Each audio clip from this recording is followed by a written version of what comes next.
Hi YouTube, I'm Debjoti, an animation filmmaker. My class on Skillshare just launched. It's all about animating reels on social media. And this video is about learning the basics of animation and how you can use them to make your animated reel. I hope you're having fun. Now we are going to deep dive into production. And the first aspect of production is rough animation. Let's get right to it. So what we're going to do is come straight back to Photoshop, where we're going to do our rough animation. Now we open a new document which is of the same HD 1080 into 1920 pixels. Create new document. First things first, we hit this little drop down button over here and change the Photoshop from Essentials tab to the Motion tab. And the Motion tab is where all the magic of animation happens. Here, I'll just give you a brief overview of the Animation tab. If you click on this little drop down box, you will see two options. One is Create Video Timeline and the other Create Frame Animation. Both of these are used in their own unique ways to make your animation process smoother. For the sake of this project, we're going to go with Create Video Timeline, and the reason you will get to know in the process. What we start with is what we have. We have our basic background layer, and we have something which is also a layer over here. And we kind of have a similar edit timeline similar to what we're having in Adobe After Effects. So this is your background layer. We're going to make a new layer on top of this, and immediately you will see that there is another layer forming right over here as well. The secret to animating on Photoshop is to imagine these layers as individual frames. If you notice over here, there's a 30 FPS written in brackets, which means that the default frame rate of this particular project is 30 FPS. What we need to do is bring it down to 24 and animate on 2s like we discussed. So we hit this small drop-down menu, and there's an option called Set Timeline Frame Rate. You kind of go into that and you hit 24 FPS over here, and ta-da, you have a document that has 24 frames per second as frame rate. Now we're all set to start our animation process in Photoshop. What I'd like to do in this part is kind of figure out the area of work. And usually during the upper and lower aspects of the video, a lot of things kind of go unnoticed. So we'd like to keep all the action and all the good stuff happening over here, because we want the eye of the audience to linger around in this particular area. So what we're going to do right now is open our folder and get our animatic, drag this into our Photoshop document and hit OK. So first shot is roughly of this length according to our animatics. So we're going to drag our timeline according to that. And now what we have is like a layout of sorts with the animatic acting as the base on which we can do our rough animation. So we have this puddle, and we know that around this time our pair of gumboots is going to come in and kind of splash on screen. And we draw our first frame where we see the boots for the first time. So we have pose A over here and pose B over here. And now we know, since this is a jump and we're ending the jump, we're already in the midst of an arc. If the arc comes over here, we know the foot is going to fall somewhere around here. The foot is going to come in the same exact way. This is point A and this is point B. So we're going to draw the in-betweens over here. And the in-between would be somewhere, I'm guessing, around here. It is not easy to do this arbitrarily, so we're going to switch on another option right over here that is going to help us a lot. We're going to go to the drop-down menu and we're going to hit Enable Onion Skin. And what this is going to do is expose the frame before this and after this for one frame. You can always go down to your onion skin settings over here and kind of manipulate to 2, 3, 4, whatever you want. I kind of keep it at 1, so I'd stick to that. So we have our first frame and our last frame, and the middle frame would be somewhere around here. Just gonna go ahead and draw this. This is interesting because we're drawing on the basis of our knowledge of the arc, and also keeping in mind a little bit of stretching before a squash that is going to happen upon impact. I've drawn something like this, very simple. Right ahead, I'm going to go into the next frame, which is going to be in almost the middle of this frame and the final frame. But here, I'm going to play around with it a little, where I'm going to stretch the boots out nicely, at least the tip of the boots, and see what it does when we'll play this in motion. Yeah, just rough volumes right now, just to understand the motion. And if we disable onion skin and we just scrub through it, we're already seeing a little bit of squash and stretch happening just because we have elongated the tip of the foot over here. Right now it's coming to a still. So we also kind of need a frame that is our squash frame. We're going to quickly get this layer also inside of our animation group, and that's how the timing is playing out right now if you play it by spacebar.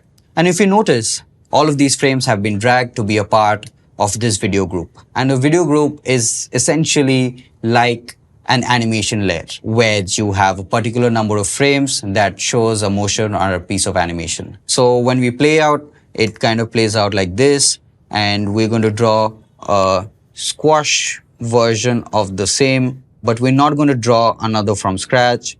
What we're going to do is cheat a little bit. We're going to duplicate this layer below this, so this becomes your frame in front, and we are going to hit Command T or Control T and hit this mesh icon over here. And what this does is allows us to manipulate this frame even more without actually having to draw again. So this gives us a fair amount of freedom over here. Of course, we'll need to actually exaggerate the squash frame a little more so that it does make sense upon impact. Let's see this. We have a stretch frame right before impact, and boom, down and pop, it comes right back in action. This is interesting. Let's see how it plays out. Let's see the timing of this. Pop. Something I like to do, always make sounds of the kind of action that is happening so that I kind of have a vocabulary in my head of how this might play out like, and try to have that as reference for what I see on screen. Say, for example, if this was a piece of cake, we would like a little more jelly-like motion just to give it that feel of that super soft fluffiness. But of course, we know gumboots are not that fluffy, so we're not going to go ahead and do that extra squash and stretch on this. So this is our primary motion of a character. So another aspect that we need to animate of this is the water that is splashing. We already have a rough diagram of our water body. Now we're going to go ahead and animate the splashes. We're going to create a new layer on top of this. We're going to reduce the time, of course, for how many frames it's going to stay. And right about around here is the impact frame. So of course, the first frame is going to be a big splash. So now we're going to draw these bunch of frames for the splash. And what you need to keep in mind here is that we're going to animate the splashes in straight ahead animation, because there's no particular way we can do this pose to pose. And trust me, this is going to turn out way nicer in straight ahead animation. Remember when we were talking about animation principles and I was talking about pose to pose and straight ahead animation, and I had mentioned that elements like fire and water do not have a particularly defined way of movement. This is where our idea of straight ahead animation kind of comes in. So we have our impact frame, and we know that a couple of frames later, I'd like this same water to spread a little more before being impacted by gravity. Again, we're going to cheat a little bit and manipulate this same exact frames by creating a duplicate of it. And we're going to stretch out these areas really nicely so that it creates that elastic, watery approach. So let's see how that plays. Pop, boom. You're seeing it spread a little more. That is kind of registering fine right now. Okay, next frame. Again, take the marquee tool, delete your canvas. So now you have a new blank frame, and you turn on your onion skin. If this is getting confusing, you switch off your animating layer because it's difficult to work with so many transparencies working at one time. Okay, the next frame would be where the water is kind of digressing towards the side. I'm just drawing arbitrarily where I think the water's next frame can be so that the motion is believable. Blank new frame, and just draw this bit with as much fun as you want. You can also add in water droplets just to show how all of these streaks of water kind of separate out into water droplets before falling. And the next frame would be a continuation of that, we're reaching the ground, we're coming to ease again after the huge splash. I think we need one more frame over here where the water is almost come to a standstill, something like this.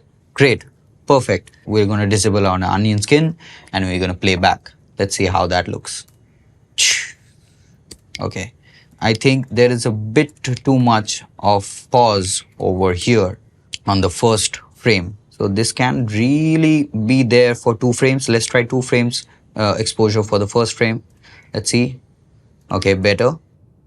This is interesting, but we can actually also play along a little more with this. Also, if you see the motion, the particular arc the water is kind of following is kind of very small, and I really want the ending bits of the frame to kind of go out a little more. That kind of makes the animation or the arc a little fuller rather than keeping it concise, because water is free, water can move. What I'm going to do is for these frames, I'm going to just stretch this out a little more. We don't need to get the exact thing right, but just to get the motion right around here. This is great. I think also this frame is stretching out a lot more than intended, so we can actually kind of reduce this bit. And also in this frame, this can go a lot more closer to the ground. Great.